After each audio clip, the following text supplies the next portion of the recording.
Salut à tous, je suis ravi de vous retrouver aujourd'hui pour une nouvelle vidéo. J'ai décidé aujourd'hui de vous parler de la foi, et de la foi dans le parcours de flamme jumelle. Bien que la foi reste la foi, j'ai souhaité vous parler de la foi pour le parcours de flamme jumelle, car je pense que c'est l'une des clés. Je ne peux pas dire que ce soit la clé, parce que pour moi il n'y a pas une clé, il va y avoir plusieurs clés, et plusieurs clés en fonction de vous. Nous sommes tous différents, nous vivons le même parcours, c'est ce qui va définir le parcours de flamme jumelle, c'est une trame commune, une histoire d'amour et rien d'autre. Et deux, trois choses qui vont se rajouter là-dessus. Mais comme nous sommes tous différents, nous n'allons pas vivre ce parcours de la même manière, et qui fait que on ne peut pas tous avoir la même clé. Tout simplement parce qu'on n'a pas le même caractère, on n'a pas les mêmes bagages karmiques, on n'a pas les mêmes bagages familiaux, on n'a pas la même blessure originelle. Quoique, des fois je me pose la question si on n'a pas tous la même blessure. Mais bon, je suis encore dans une réflexion par rapport à ça. Et qu'il est évident pour moi que la foi est une clé à utiliser pour le parcours des flammes jumelles. À titre personnel, en tant que médium, la foi, c'est mon quotidien, ce qui va me permettre de me relier au guide, à Dieu, à l'univers, aux autres, à vous, à moi. Donc c'est quelque chose que je connais bien, c'est quelque chose qui m'a souvent fait défaut, qui me fait encore défaut, parfois je manque de foi en moi ou en l'univers. Parce que la foi, on a foi en soi, on a foi en quelqu'un d'autre, on a foi également en quelqu'un de plus grand que soi. Et cette foi, chez moi, parfois elle vacille. Et karmiquement, elle m'a fait défaut la foi. J'ai perdu la foi dans une vie antérieure, notamment dans une, qui fait que dans cette vie, il a fallu que je fasse acte de foi, et qu'à chaque fois que les portes s'ouvrent, c'est lorsque je fais acte de foi. Mais ça, c'est moi, pour vous. Vous verrez que les clés vous permettra d'ouvrir les portes, pardon. La foi, souvent les gens me disent c'est bon, j'ai foi, mais là c'est le bordel, j'en ai marre. Ok. C'est juste. Moi aussi je le dis. Parfois les gens me disent qu'ils ont foi quand tout va bien, mais que justement quand c'est le bordel et qu'ils en ont marre, ils perdent la foi. Ce qui montre bien qu'à ce moment-là, ils n'ont pas foi. La foi, c'est pas quand tout va bien. Lorsque tout va bien, on va bien, on ne se pose pas de problème, on n'a pas besoin de la foi. La foi, elle est utile et elle se découvre lorsque c'est le bordel et lorsque tout va mal et surtout lorsqu'on ne sait pas où on va.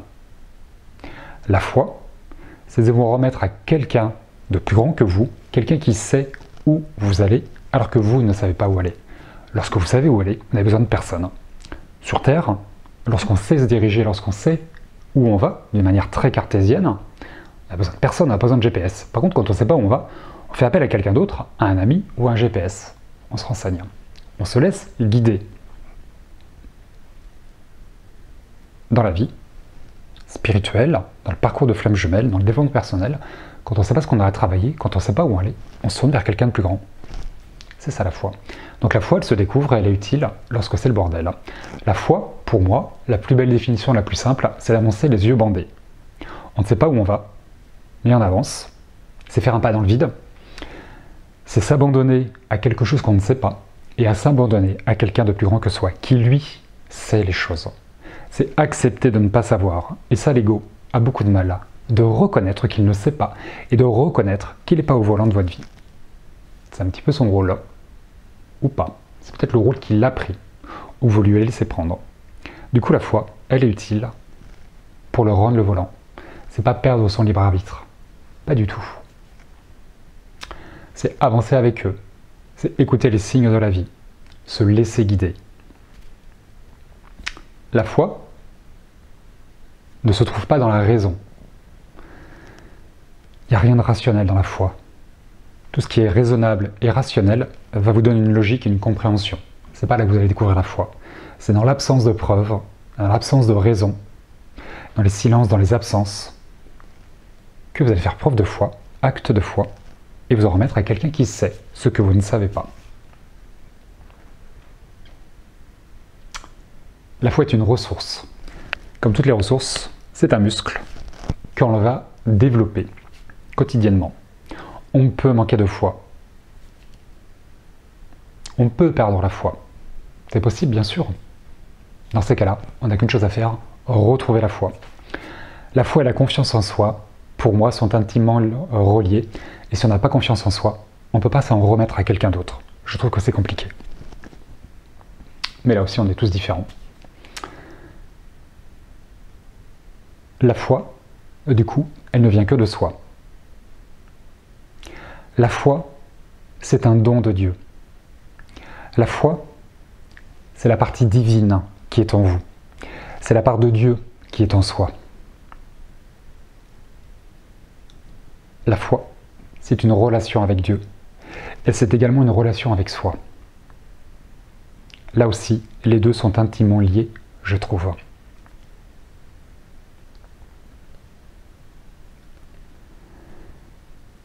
La foi va vous permettre de vous relier à vous-même, lorsqu'on a foi en soi. Lorsqu'on a foi à quelqu'un d'autre, on va s'en remettre à quelqu'un d'autre. Et lorsqu'on a foi en Dieu ou en ses guides, c'est pareil. C'est créer un lien, se relier à quelqu'un d'autre. Est-ce que cette foi ne serait pas un peu comme un téléphone pour appeler Dieu? Bah ouais. Essayez d'entendre Dieu lorsque vous avez foi, et essayez également d'entendre Dieu lorsque vous avez perdu la foi. À quel moment vous allez le découvrir, à quel moment vous allez l'entendre? Ça ne sous-entend pas que Dieu va vous punir si vous perdez la foi, qu'il ne va pas vous parler. C'est l'histoire de téléphone. À quel moment on utilise le téléphone pour appeler Dieu, pour l'entendre et pour lui parler? Lorsqu'on a foi ou lorsqu'on perd la foi? Qu'est-ce qui se passe lorsqu'on perd la foi? Est-ce qu'on ne tire pas un trait sur certaines choses? Est-ce qu'on ne se rebelle pas contre Dieu ou contre quelqu'un? Ou contre soi?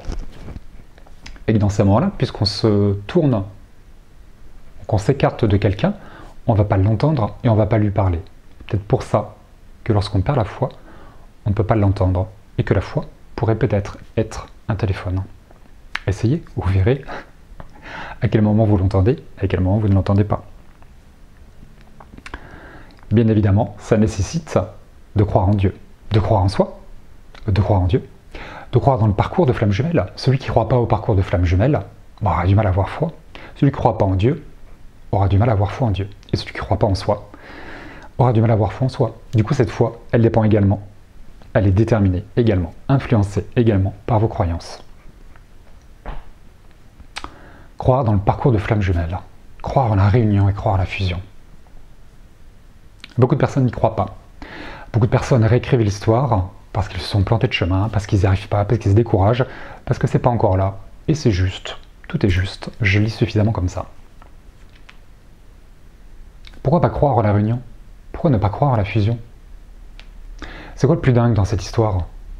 C'est que vous puissiez être flamme jumelle, qu'il y ait une âme qui soit scindée en deux, qui donne naissance à deux flammes jumelles, ce qui est quand même assez dingue.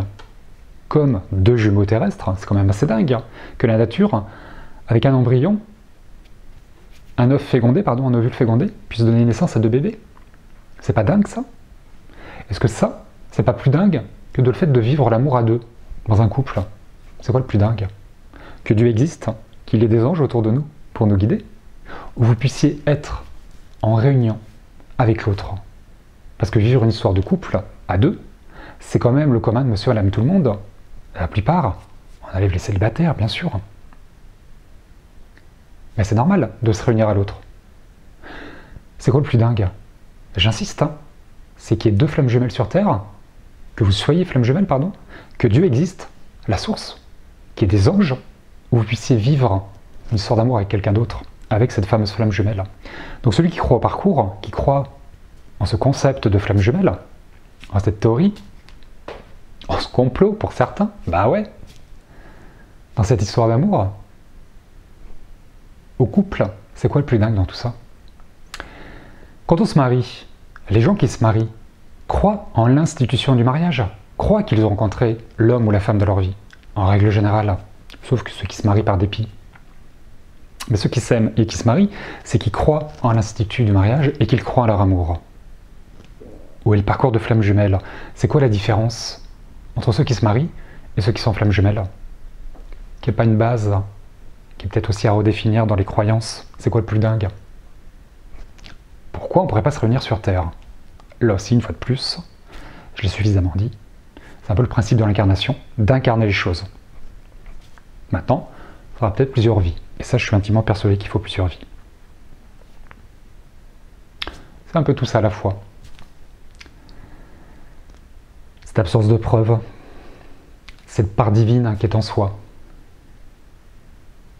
Découvrir qu'on n'est pas tout seul, de les laisser faire. Et de remettre son destin à quelqu'un d'autre, pas à son ego.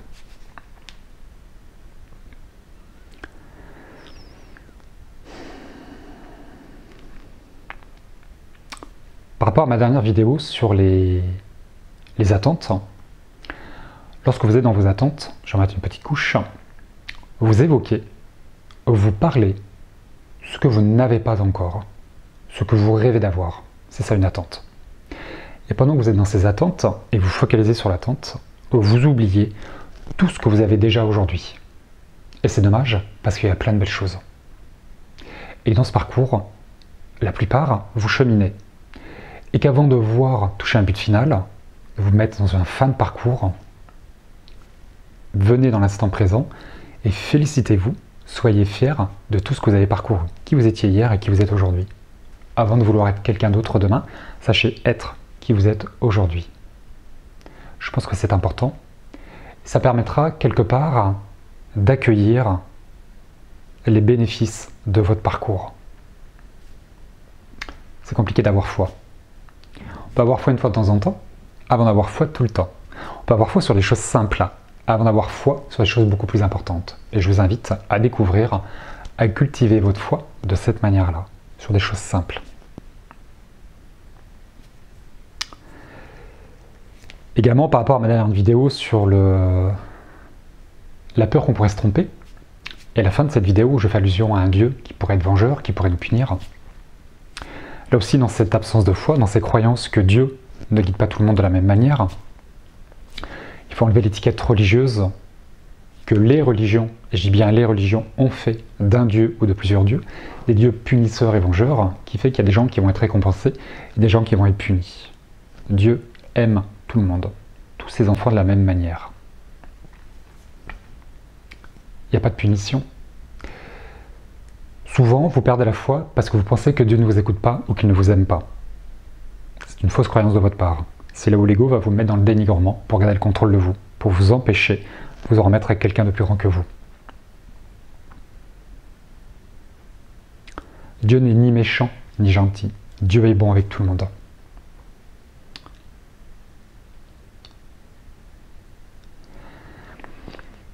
Je l'ai déjà évoqué, je vais le refaire aussi dans cette vidéo. Certaines personnes parlent au nom de la source, dans des canalisations, dans des vidéos, et elles disent « Dieu vous demande de faire ça ». Toutes les invitations, toutes les demandes, pardon, sont des invitations. Vous faites si vous le souhaitez et quand vous le souhaitez. Et dans ce que certaines personnes vont dire, au nom de Dieu, si vous ne faites pas ce que Dieu vous dit, il va vous punir. Vous aurez des foudres karmiques, par exemple, ou alors vous allez vous retrouver SDF dans une voiture.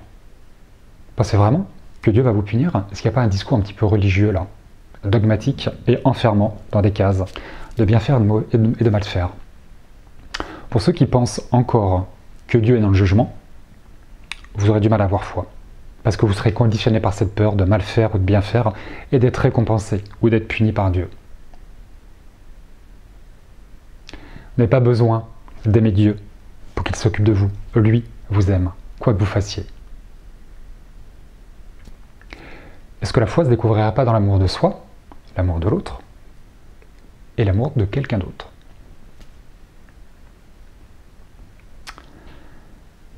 Toutes ces personnes qui disent « si vous ne faites pas ça, il va vous arriver du malheur », ce n'est pas un discours divin, d'un guide de lumière ou d'une source. C'est un discours dogmatique qui vient probablement de l'ego ou de quelqu'un qui n'est pas en haut, mais en bas. Découvrez-les, vos guides et Dieu. Découvrez le sens de leur message et qui ils sont. C'est important, par vous-même, et pas par nous les médiums, ou autres, peu importe.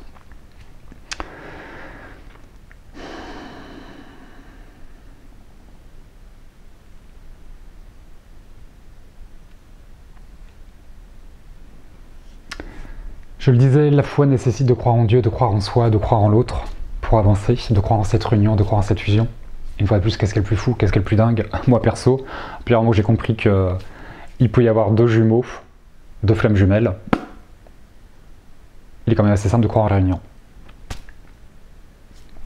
Mais bon, on est tous différents. De croire en votre amour, de croire en l'autre, de croire en vous, en votre potentiel. Cette fois, je pense qu'elle se découvre dans les absences et dans les silences de l'autre et de Dieu. Puisque la foi ne nécessite pas de preuves et demande d'avancer les yeux fermés, pourquoi vous auriez des preuves? Pourquoi vous avez besoin d'entendre Dieu ou d'entendre l'autre pour avoir foi dans votre parcours? Foi en vous, foi en eux et foi en l'autre. Ce ne serait pas dans l'absence et dans le silence que vous allez vous brancher sur la foi. Vous allez découvrir: allô Dieu, qu'est-ce que je fais? Je ne sais pas quoi faire. Maintenant, la réponse, elle n'arrive pas tout de suite. C'est pas ça.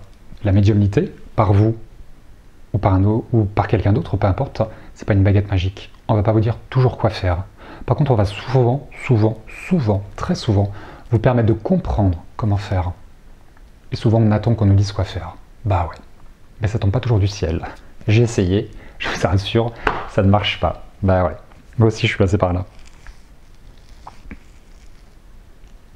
Je pense que la foi, vous la découvrirez quand il ne vous répondra pas et quand l'autre ne vous répondra pas. La foi vous permettra que Dieu exauce ce qui est bon pour vous et pas ce que vous souhaitez.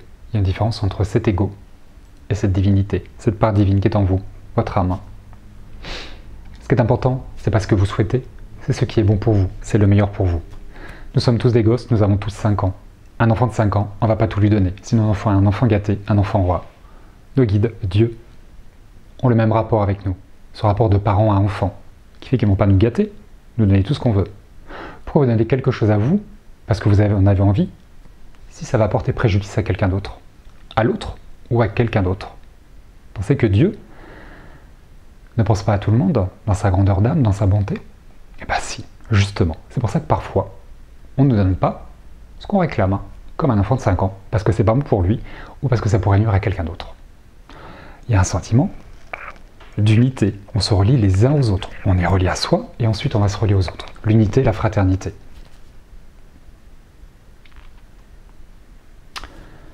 Pour avoir foi, il va peut-être falloir lâcher prise, patienter, avoir confiance en soi, de l'amour, du détachement, du courage, de la pugnacité, de la clairvoyance, revoir ses croyances, mais les siennes, pas celles des autres, pas celles qu'on nous inculque par l'éducation, les religions ou des vidéos, et les médias en premier.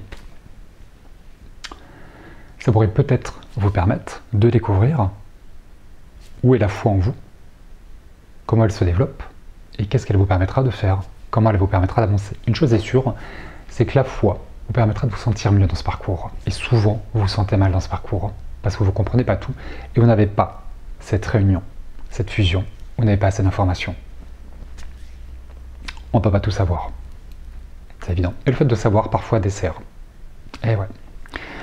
Là aussi, je sais bien de quoi je parle.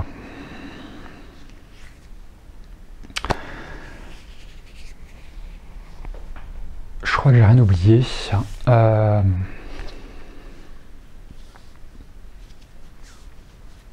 l'heure, je parlais du GPS et de se laisser guider par quelqu'un d'autre.